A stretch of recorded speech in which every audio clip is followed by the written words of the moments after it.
تو جب بھی جلوس امام حسین میں آئیں، مجلس امام حسین میں آئیں، تو اپنے پردے کا خاص خیال رکھا جائے، تاکہ امام حسین جب دیکھیں تو کہہ سکیں کہ ہاں یہ کنیز زہرا ہیں۔ اپنی آوازوں کو تھوڑا سا دھیما رکھو تاکہ پہچان ہو سکے کہ ہاں یہ جناب زہرا کی کنیزیں ہیں۔ امام حسین علی مقام کا مقصد حق اور باطل میں میزان پیدا کرنا، پتہ چل سکے حق کیا ہے، باطل کیا ہے، سچ کیا ہے، جھوٹ کیا ہے، مومن کیا ہے، منافق کیا ہے، مسلمان کیا ہے، کافر کیا ہے، حلال کیا ہے، حرام کیا ہے۔ یہ امام حسین کا مقصد ہے۔ اور ہم ہر نماز میں وہ سورہ فاتحہ پڑھتے ہیں، اس میں ایک دعا ہے کہ اے اللہ دکھا ہمیں سیدھا راستہ، اہدنا الصراط المستقیم۔ بندہ خدا سے مانگ رہا ہے اے اللہ دکھا ہمیں سیدھا راستہ۔ یہاں تک انسان سمجھ رہا تھا۔ میں آہستہ آہستہ چلنا چاہ رہا ہوں تاکہ آپ تک بات پہنچ سکے، آج کا پیغام پہنچ سکے۔ جب پڑھا اہدنا الصراط المستقیم، دکھا ہمیں سیدھا راستہ، تو لگا اب تو کسی واسطے کی ضرورت نہیں ہے، اللہ سے ڈائریکٹ گفتگو ہوگی۔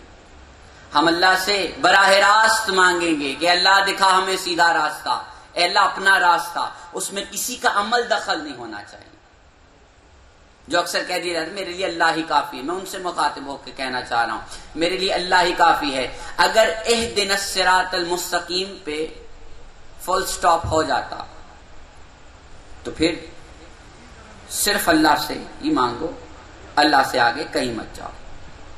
لیکن وہ اللہ تم سے دعا منگوا رہا ہے کہ دعا مانگو کہ دکھا ہمیں سیدھا راستہ۔ یہاں تک تو صرف اللہ دکھائی دے رہا تھا، دکھا ہمیں سیدھا راستہ، اور پھر اللہ نے فوراً کہا ان لوگوں کا راستہ۔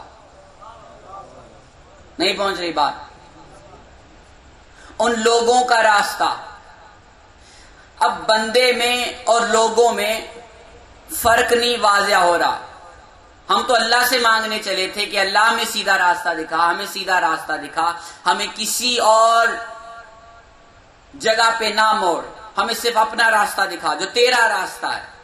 اس پہ نہ تو کوئی نبی آنا چاہیے، نہ کوئی پیغمبر آنا چاہیے، نہ کوئی ولی، نہ کوئی وزیر، نہ کوئی بادشاہ، نہ کوئی سید، نہ کوئی فقیر، کوئی نہیں آنا چاہیے۔ لیکن اللہ نے کہا مانگو، دکھا ہمیں سیدھا راستہ ان لوگوں کا جن پر تیرا انعام ہوا ہے۔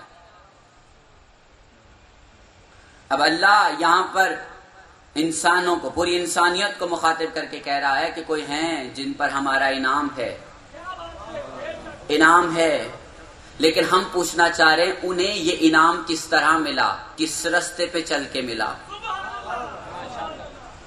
کس راستے پہ چل کے ملا؟ کیا انہوں نے بھی کسی کا راستہ اپنایا؟ ان لوگوں کا راستہ جن پر انعام ہوا؟ اگر پھر ان لوگوں تک جائیں گے نا کہ جن پر انعام ہوا، پھر یہی سوال آئے گا ان کو راستہ کیسے پتا چلا؟ نہیں پہنچ رہی بات؟ اب خود پہ لے کر آئیں کہ میں خدا سے مانگ رہا ہوں اے اللہ دکھا مجھے سیدھا راستہ، ان لوگوں کا راستہ جن پر تیرا انعام ہوا۔ میں کس فرقے کی بات نہیں کر رہا، ایک سادہ لوگ کی بات کر رہا ہوں۔ ایک عام شخص کی سوچ کے مطابق انعام والے راستے پہ وہ ہے جو نماز پڑھنے جا رہا ہے۔ سمجھ میں آ گئی؟ نماز پڑھنے جا رہا ہے وہ سیدھا راستہ ہے۔ میں چلا اس راستے پہ، جو نماز پڑھ رہا تھا میں نے اس سے پوچھا تو کون سے راستے پہ چلا؟ اس نے کہا میں، جو مؤذن تھا اس نے اذان دی، اس نے کہا حی علی الصلاۃ، مجھے لگا یہ انعام والا ہے، یہ انعام والا ہے، بلال مؤذن انعام والا ہے، یہ انعام والا، اس کے راستے پہ چلا، اس کے بلاوے پہ آیا تو میں سیدھی راہ پر آ گیا۔ اب ہم چلے مؤذن کے پاس، تجھ پہ انعام کیسے ہوا؟ پھر وہی سوال، جب بلال حبشی سے پوچھا جائے تم پر یہ انعام کیسے ہوا، تو کہا نبی نے منتخب کیا، نبی نے انتخاب کیا کہ اذان میں دوں گا، تو مجھے لگا، میرا عقیدہ ہے نبی انعام والے ہیں۔ ہم چلے نبی کے پاس، نبی کے پاس جا کے پوچھا آپ پر انعام کیسے ہوا؟ ہر کسی پر انعام کسی وجہ سے ہے نا؟ ہمارے محلے کی مسجد پر اگر انعام، ہم اسے مسجد کے امام کو انعام والا سمجھتے ہیں، تو اس کی عبادت کو سامنے رکھیں کہ اس نے عبادت کی ہے، اس کا تقوی بلند ہے، یہ اس پر انعام ہے، تو اس سے پوچھا جائے گا آپ پر یہ انعام کیسے ہوا، تو وہ کسی نہ کسی کا وسیلہ بتائے گا، فلاں نے مجھے ہدایت کی۔ سمجھ میں آ گئی بات نہیں؟ میں یہاں پر پڑھ رہا ہوں، مجھے بھی کسی کی ہدایت پر ہی لایا گیا۔ آپ یہاں پر آئے تو آپ کو بھی کسی کی ہدایت نے ہی لے کر آئے۔ سمجھ میں آ گئی بات یا نہیں؟ اس سے آسان نہیں کر سکتا کہ ہر شخص، ہر مومن جو علی اور حسین کو مان رہا ہے کسی کے کہنے پر ہی مان رہا ہے۔ ہمیں لگا کہ جس نے ہمیں بتایا وہ انعام والا ہے، جب اس کے پاس جائیں گے کہ شاہ صاحب آپ پر انعام کیسے ہوا، انہوں نے کہا جس نے مجھے بتایا۔ اس کے پاس گئے تو کس نے بتایا، اس نے کہا جس نے مجھے بتایا۔ ہر کسی کے لیے ایک انعام والا ہے۔ جب آپ حد پہ جائیں گے نا، انتہا پر جائیں گے کہ کون ہے وہ آخری سرا جس پر انعام ہوا، تو وہ ملیں گے رسول خدا صلی اللہ علیہ وآلہ وسلم۔ تو ان سے بھی پوچھنا چاہیے آپ پر انعام کیسے ہوا۔ جب پوچھا جائے گا نا انعام کیسے ہوا، انعام نعمت کو کہتے ہیں۔ جو پہنچ رہے ہیں صلی اللہ، لیکن میں ایک بات کہنا چاہ رہا ہوں، انعام نعمت کو کہتے ہیں۔ ایسا نبی نے کون سا عمل کیا جس کے بعد خدا نے کہا آج کے دن ہم نے نعمت تمام کر دی،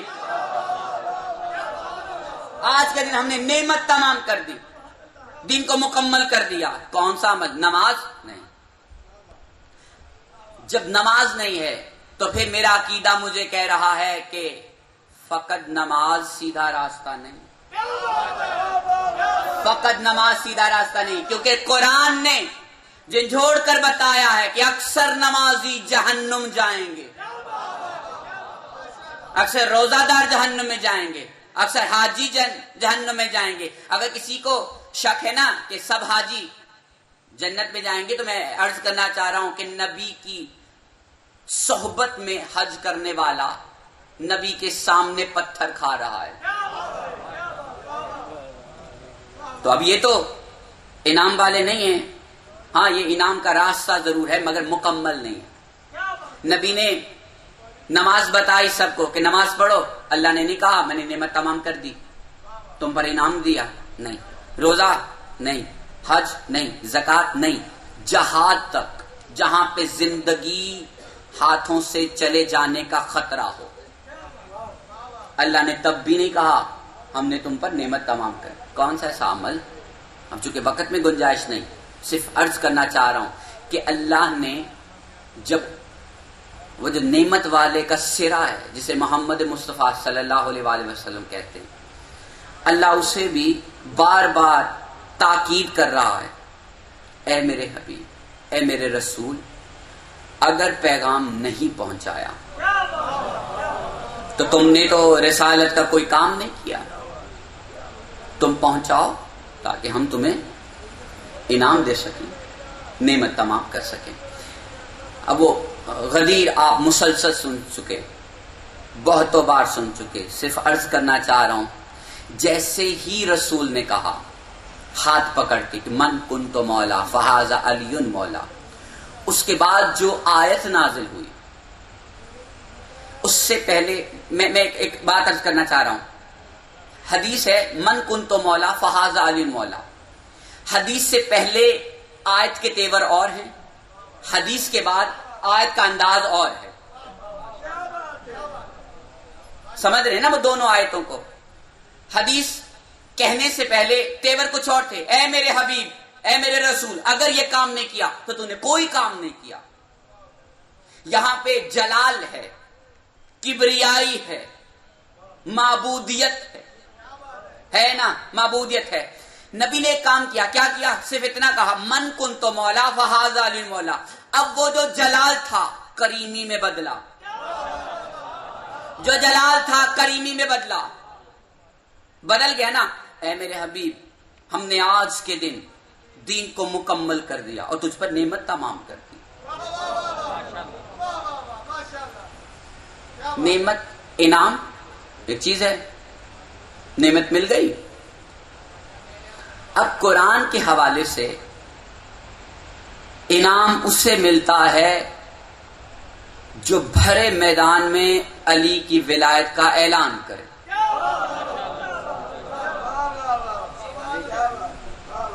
اس سے پہلے علی کی ولایت کا اعلان نبی نے کیا ہے دعوت ذوالشیرہ میں، میرا وصی ہے، اللہ کا ولی ہے، میرا بھائی ہے۔ اللہ نے نہیں کہا ہم نے تم پر انعام کیا، ہم نے تم پر نعمت تمام کر دی۔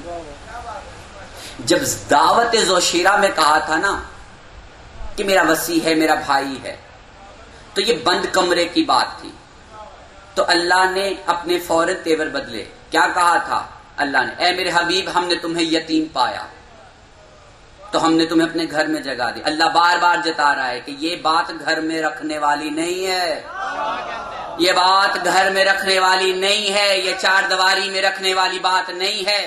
ہم تمہیں یاد کروا رہے ہیں، میرے حبیب تم غریب تھے، ہم نے تمہیں مال دیا۔ اے میرے حبیب تم یتیم تھے، ہم نے تمہیں اپنے گھر میں جگہ دی۔ اللہ بار بار جتا رہا ہے۔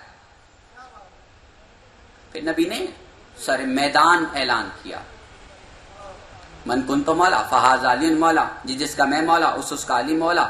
اب انعام ملا، وہی بات شروع میں کی تھی، وہی بات آخر میں کر رہے ہیں، انداز بدلا ہے۔ صرف انداز یہ بدلا ہے کہ وہ منبر نہیں تھا جو پہلے تھا، وہ میدان نہیں تھا، پہلے بات چار دیواری کی تھی، اب میدان کی ہے۔ تو ماننے والوں کے لیے ایک لمحہ فکریہ ہے، دل میں علی کو رکھنے کا فائدہ نہیں ہے۔ اگر علی دل میں نبی کے بھی ہو تو اللہ کہہ دیتا ہے تو نے کوئی کام نہیں کیا۔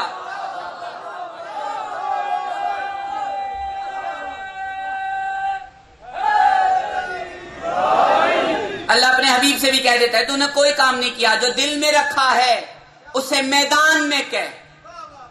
تو اگر کسی کے دل میں علی کی محبت ہے تو اسے چاہیے کہ میدان میں آئے، آ کر کہے کہ میں علی کا چاہنے والا ہوں، علی سے مانگنے والا ہوں، اور عقیدہ ہے وہ عطا کریں گے۔ سمجھ میں آ گئی بات؟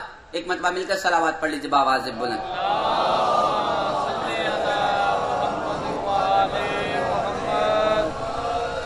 تو اب انعام والے کی انتہا پتہ چلی، اسے رسول کہتے ہیں۔ رسول پر انعام علی کی ولایت کی وجہ سے۔